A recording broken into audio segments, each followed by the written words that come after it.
Bismillahirrahmanirrahim. Assalamualaikum warahmatullahi wabarakatuh. Alhamdulillahi rabbil alamin. Wassalatu wassalamu ala ashrafil anbiya'i wal mursalin wa ala alihi wassahbihi ajma'in. Allahumma salli ala sayyidina Muhammad wa ala alihi wassahbihi wassalam. Sahabat Buya Helmi, pencinta amalan dimanapun berada, puji syukur mari kita haturkan kepada Ilahi Rabbi Allah Subhanahu wa Ta'ala. Dialah Allah, Zat yang telah memberikan kita kenikmatan, sehingga dengan kenikmatan itu kita dapat melakukan suatu aktivitas kegiatan kita sehari-hari, seraya kita bermunajah, bermohon, berdoa kepada Allah Subhanahu wa Ta'ala. Mudah-mudahan aktivitas yang kita lakukan pada hari ini kiranya membawa keridhaan, keberkahan dari Allah Subhanahu wa Ta'ala. Amin ya rabbal alamin. Sahabat Buya Helmi, pencinta amalan dimanapun berada, pasti dan tentu kita tahu dan kita pernah mendengar tentang sebutan Dajjal. Untuk daripada itu, dalam konten kali ini Al-Fakhir akan membuka kisah akan kelahiran Dajjal yang sangat mengerikan tersebut. Sahabat Buya Helmi, pencinta amalan dimanapun berada, tentu kita mengira-ngira, menduga-duga apa sosok Dajjal tersebut. Dajjal adalah seorang manusia pendusta dan penebar fitnah terbesar yang lahir dari keturunan Yahudi atau Yahudzah. Dalam berbagai riwayat, Dajjal kelak akan dibunuh oleh Nabi Isa alaihi salam atas izin Allah Subhanahu wa Ta'ala di akhir zaman. Nah, peristiwa inilah yang menjadi cikal bakal salah satu tanda-tanda terjadinya hari kiamat. Al-Qari'atu mal-Qari'ah, Iza zulzilatil ardu zilzalaha. Itulah firman Allah menandakan bahwa setelah Dajjal terbunuh oleh Nabiullah Sulaiman alaihissalam atas izin Allah, maka terjadilah hari kiamat.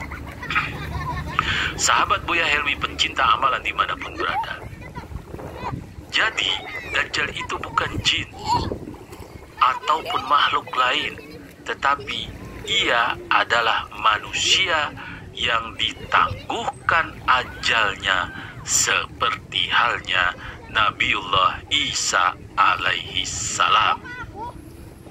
Bagaimana kelahiran Dajjal sehingga Allah Subhanahu wa Ta'ala menangguhkan ajalnya?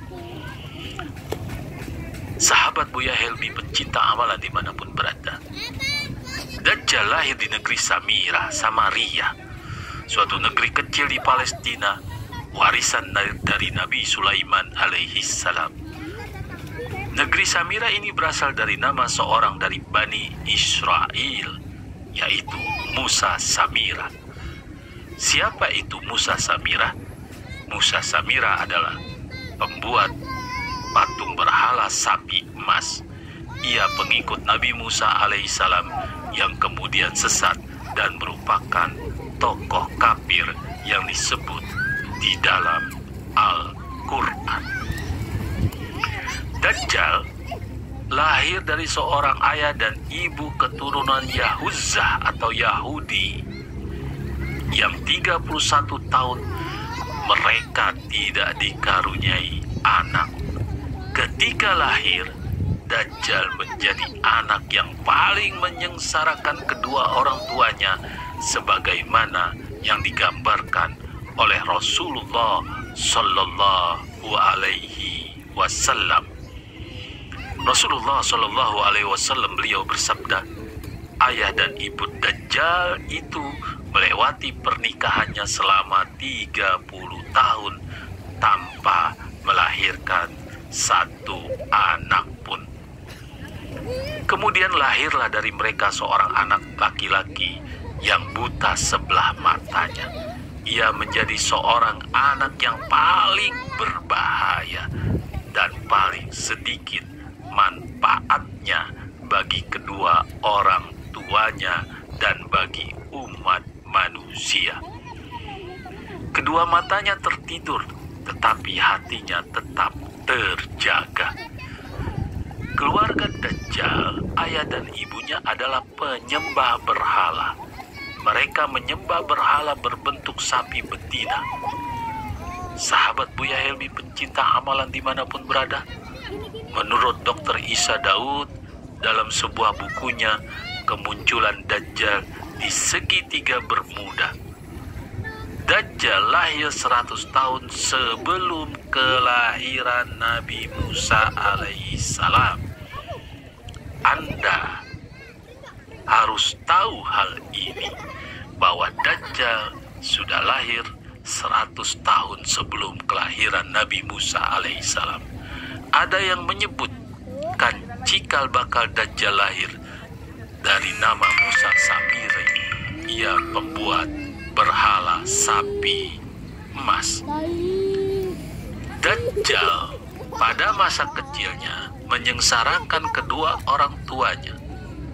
Sementara dalam buku Ihjarul Al-Makhshi Ad-Dajjal yang disebutkan Dajjal lahir dari hasil hubungan ketika ibunya sedang menstruasi, lalu terjadilah kehamilan sebagai pengaruh perbuatan iblis.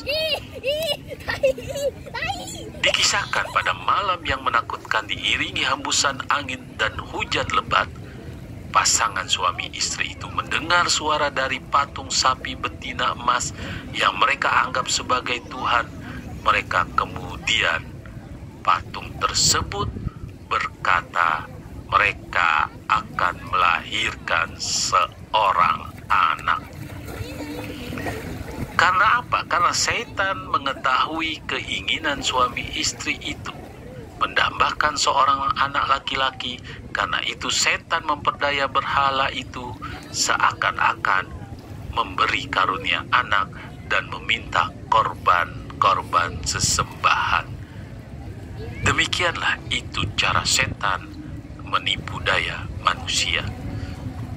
Sahabat Buya Helmi pencinta amalan dimanapun berada, perempuan itu pun melahirkan anak lelaki, tetapi kedua matanya cacat sejak lahir. Bukan itu saja, bayi itu suka tidur pada malam hari dan siang hari, terus tertidur dan jarang bangun. Sejak kelahirannya, Dajjal tidak mau menyusui dan selalu tertidur, sehingga mengakibatkan payudara ibunya mengalami pembengkakan hebat dan menimbulkan panas yang luar biasa. Setelah 2 bulan kemudian, ibunya meninggal dunia. Bagaimana postur ayah dan ibunya sedang dan Dajjal tersebut? Ayah Dajjal berpostur tinggi, gemuk, dan memiliki hidung seperti paruh burung. Sedangkan ibunya berbadan gemuk, kedua tangannya panjang, dan memiliki payudara yang besar. Anak itu sangat membahayakan kedua orang tuanya dan juga umat manusia. Bukan hanya ibunya saja yang merasakan kesengsaraan, sang ayah pun demikian.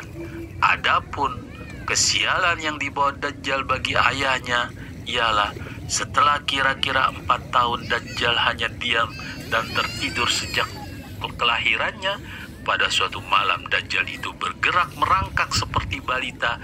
Ia berjalan ke arah patung-patung berhala, kemudian tidur di sisi patung itu. Sang ayah pun bangun. Keesokan harinya ia mendapati anaknya tertidur di pangkuan patung Tuhan mereka. Dengan cerita sang ayah memanggil tetangganya dan berita pun menyebar luas. Penduduk sekitar berbondong-bondong datang untuk menyaksikan hal tersebut. Kemudian hakim kota mendengar dan ingin memiliki anak itu yang dianggap membawa keberkahan. Maka diutuslah untuk memanggil ayah Dajjal, dan untuk ayat Dajjal dipaksa untuk mengaku bahwa dirinya yang telah mengangkat anaknya dan menaruh di pangkuan patung sapi betina tersebut. Karena ayat Dajjal menyangkal tuduhan itu, ia dipenjara dan disiksa.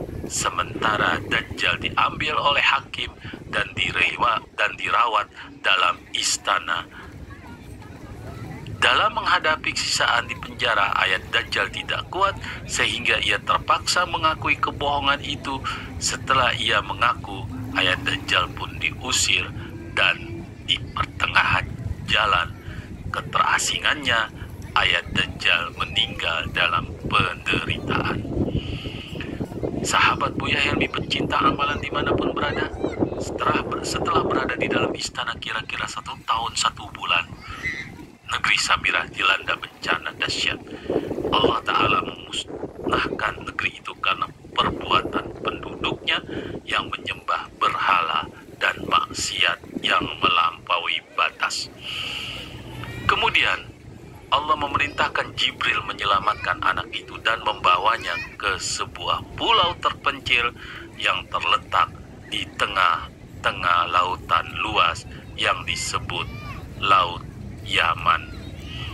Pulau yang didiami Dajjal itu dikenal dengan nama Zazira Al-Thauban Ar-Rahib Wal-Addabah Al-Haibah, yakni sebuah pulau yang terdapat ular mengerikan dan hewan berbulu tebal, hewan melata yang berbulu lebat. Inilah yang menjaganya selama Dajjal mendiami pulau itu sampai dia terbangun. Untuk daripada itu, mudah-mudahan saat Dajjal terbangun, kemudian dia menghancurkan tipu daya manusia akhir zaman ini dengan fitnah-fitnah yang merajalela, dengan kerusakan-kerusakan yang merajalela. Semoga kita terhindar dari tipu daya dan fitnahan Dajjal. Itulah sekelumit mengapa Allah menangguhkan Dajjal sampai Nabi Isa alaihi salam membunuhnya. Semoga konten ini bermanfaat. Sekian, Assalamualaikum warahmatullahi wabarakatuh.